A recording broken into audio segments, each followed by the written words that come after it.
সুপ্রিয় দর্শক, আসসালামু আলাইকুম। আপনারা দীর্ঘদিন থেকে অপেক্ষা করতেছিলেন যে মালয়েশিয়া কখন এই কলিং ভিসাটা চালু হবে। বাংলাদেশ থেকে যখন আমাদের বাংলাদেশের প্রধানমন্ত্রী তারেক রহমান তিনি যখন মালয়েশিয়া সফর করলেন, তারপরে কিন্তু আমাদের বাংলাদেশ থেকে কর্মী নেওয়ার কিন্তু আগ্রহ প্রকাশ করেছে মালয়েশিয়ার প্রধানমন্ত্রী আনোয়ার ইব্রাহিম। তার এই চুক্তি অনুসারে এখন কিন্তু এই আগস্ট মাসেই বাংলাদেশ থেকে কিন্তু কলিং ভিসায় কিন্তু কর্মী নেবে মালয়েশিয়া। এটা কিন্তু ঘোষণা এসেছে। তো এখন এই যে ঘোষণাটা আসলো, আসার পরে এখন দেখা যাচ্ছে আমাদের বাংলাদেশের যেই অন্ধ ভক্ত প্রবাসে আসার জন্য যারা এদিক সেদিক ছুটাছুটি করতেছেন, কোন দালালের মাধ্যমে আমরা টাকা দেব, কোন এজেন্সির মাধ্যমে আমরা টাকা দেব। তো আপনাদের উদ্দেশ্যে আজকে আমার এই ভিডিও। দেখেন, এর আগে বহুবার আমাদের বাংলাদেশি নিরীহ মানুষ তারা এই 5 লাখ 6 লাখ টাকা যখন জোগাড় করে একখানো করতে যায়, তখন কিন্তু বিভিন্নভাবে তাদের কিন্তু দেনা দেনা ধার করে তাদের কিন্তু এই টাকাগুলো জোগাড় করতে হয়।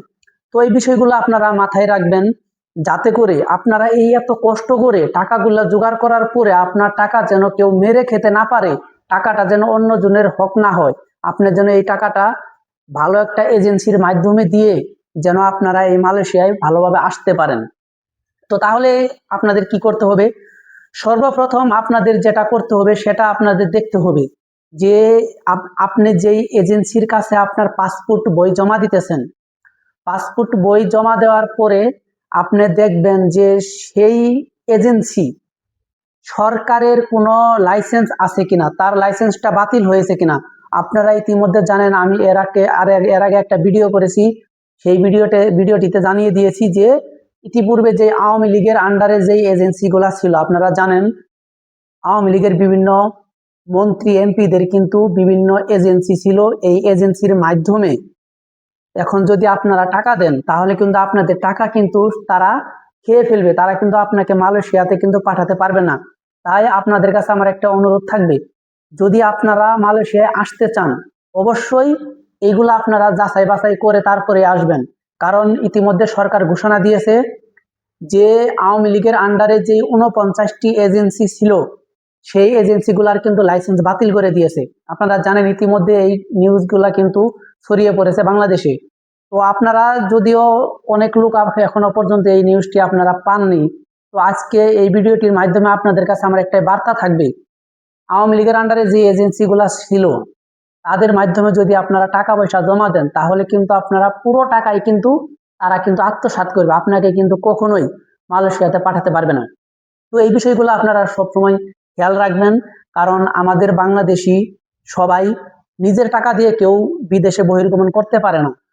2 লাখ 3 লাখ 4 লাখ কারা কারা সম্পূর্ণ টাকাই কিন্তু এই ধার করে বা লাভের উপর নিয়ে কিন্তু তারপরে কিন্তু আমরা প্রবাসে আসি।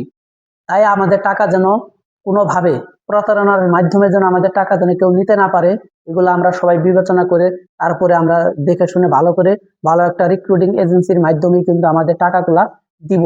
তো বিষয় হলো, এখন আপনারা দেখা গেল যে এজেন্সি কিভাবে বুঝবেন। দেখেন, তাদের যেই এজেন্সির যেই রিক্রুটিং এজেন্সির নাম্বার আছে, কিন্তু রিক্রুটিং নাম্বারটি নিবেন, নিয়ে অনলাইনে যদি আপনি সার্চ করেন, সেটা দেখতে পারবেন যে বাংলাদেশ সরকার অনুমতি দিছে কিনা। দেখেন, যদি পূর্বে যদি অনুমতি দিয়ে থাকে, আপনারা জানেন কিছু কিছু রিক্রুটিং এজেন্সি তাদের বাংলাদেশের সকল স্বাক্ষর সব কিছুই আছে, কিন্তু অনলাইনে যখন দেখতে যাবেন তখন কিন্তু তাদের সেটা ক্যান্সেল থাকবে। আপনারা জানেন, ইতিমধ্যে তারেক রহমান যখন সরকার হয়, তারা একটি টিম গঠন করে যে আওয়ামী লীগের কোথায় কোথায় এজেন্সি রয়েছে, তো তারা কিন্তু সেই তারা কিন্তু তথ্য খুঁজে বের করে এবং 49টি লাইসেন্স কিন্তু তারা বাতিল করে। আপনারা ইতিমধ্যে অনলাইনে সার্চ দিলে দেখতে পারবেন। তাই আজকে আপনাদের কাছে আমার এই বার্তাটাই থাকবে যে আমরা প্রবাসে যারা আসব, অবশ্যই এই বিষয়গুলো বিবেচনা করে ভালো করে দেখে শুনে যাচাই বাছাইয়ের পর তারপরে আপনি আপনার পাসপোর্ট জমা দিবেন, আপনার টাকা জমা দিবেন, নচেত প্রতারিত হবেন।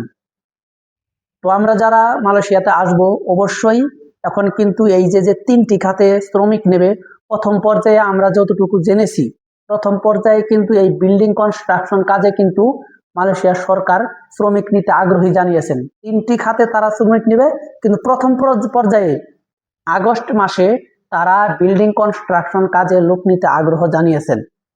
তো আপনারা যারা আপনারা এখন বাংলাদেশে থেকে হয়তো ভাবতেছেন যে বিদেশে গেলেই টাকা, যদি আপনি বাড়িতে রাজমিস্ত্রি কাজ করে থাকেন তাহলে আপনি আসবেন। তাছাড়া আপনারা জানেন বিদেশের মাটিতে আপনি বসে থেকে খেতে পারবেন না, আপনাকে কিন্তু বসায় থিয়ে কিন্তু বেতন দিবে না।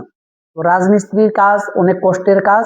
আপনারা যারা বাংলাদেশে করেছেন একমাত্র তারাই এই বিল্ডিং কনস্ট্রাকশন কাজে আসবেন।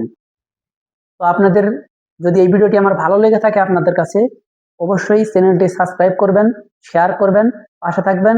আজকে এ পর্যন্তই। সবাই সুস্থ থাকবেন, ভালো থাকবেন। আল্লাহ হাফেজ।